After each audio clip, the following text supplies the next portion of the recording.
তারা যে না জিততে জিততে তাদের জীবন পানসে হয়ে গেছে। শুধু উন্মাদনার মধ্যেই সীমাবদ্ধ থাকবে না, আমরা দেশ হিসাবে যেন ফুটবল ভালো খেলতে পারি এটিও আমাদের প্রত্যাশা থাকবে। ব্রাজিল দলের সমর্থকদের এটা একটা প্রোপাগান্ডা। মেসি বিহীন আর্জেন্টিনা বহুবার জিতেছে, ভবিষ্যতেও জিতবে, এবার মেসি সহ জিতবে। আজকে তো এমনিতে আগে থেকে তো গ্রুপ চ্যাম্পিয়ন, তো আজকে কোচ অনেকগুলো পরীক্ষা নিরীক্ষা করেছেন। আশা করতেছি পরের ম্যাচে ইনশাল্লাহ আরও এর থেকেও ভালো খেলতে হবে।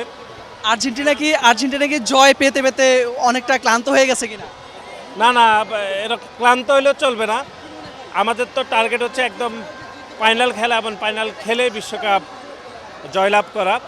তবে আমার মনে হচ্ছে যে আরও একটু ভালো খেলা উচিত ছিল, বিশেষ করে কয়েকটি অফসাইড হয়েছে, না হলে আরও কয়েকটি বেশি গোল হতে পারতো। সব কিছু মিলে আমি মনে করি যে আগামী ম্যাচে আরও সর্বশক্তি দিয়ে ভালো খেলবে। একটা কথা ব্রাজিল ভক্তরা সবসময় বলে আপনারা পেনাল্টিতে জিতেন, আজকেও পেনাল্টি হয়েছে, পেনাল্টি বা ফ্রি কিক, এতে করে আপনারা সবসময় জিতে আসেন, আজকেও হয়েছে। তো এইটার ব্যাখ্যা কীভাবে? ওইটা যদি পেনাল্টি না হতো তাহলে তো তখনই গোল হয়ে যেত। সুতরাং আমি মনে করি তো এটি খেলার একটি অংশ, এবং ব্রাজিলের সমর্থকরা হচ্ছে এগুলো একটা প্রোপাগান্ডা করে। আমরা মনে করি তারা যে না জিততে জিততে তাদের জীবন পানসে হয়ে গেছে, এখন তারা বিভিন্ন কথাবার্তা বলে। আমরা মনে করি যে ফাইনালে আর্জেন্টিনা এবারও যাবে এবং বিশ্বকাপ জিতবে। আর্জেন্টিনা ভক্তরা কি জয় উদযাপন করতে করতে ক্লান্ত হয়ে গেছে কি? না, আমরা ক্লান্ত না। আগামী ফাইনাল ম্যাচের জন্য আমরা অপেক্ষা করছি।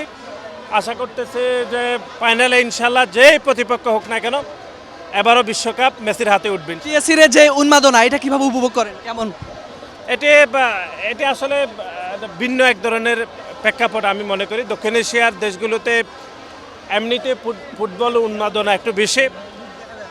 আশা করতেছি যে আমাদের এই অঞ্চলে ফুটবল শুধু উন্মাদনার মধ্যেই সীমাবদ্ধ থাকবে না, আমরা দেশ হিসাবে যেন ফুটবল ভালো খেলতে পারি এটিও আমাদের প্রত্যাশা থাকবে। যারা ফুটবল বোর্ড যারা পরিচালনা করেন তাদেরও আরও এই ক্ষেত্রে নজর দেওয়া উচিত, যেন আমরা দেশ হিসাবে ফুটবল আরও ভালো খেলতে পারি। আজকের ম্যাচে সবাই বলছে যে মেসি ছাড়া আর্জেন্টিনার কোনো গতিমতি নাই, আজকে কিন্তু তারা সেটা দেখিয়ে দিয়েছে প্রথমার্ধে।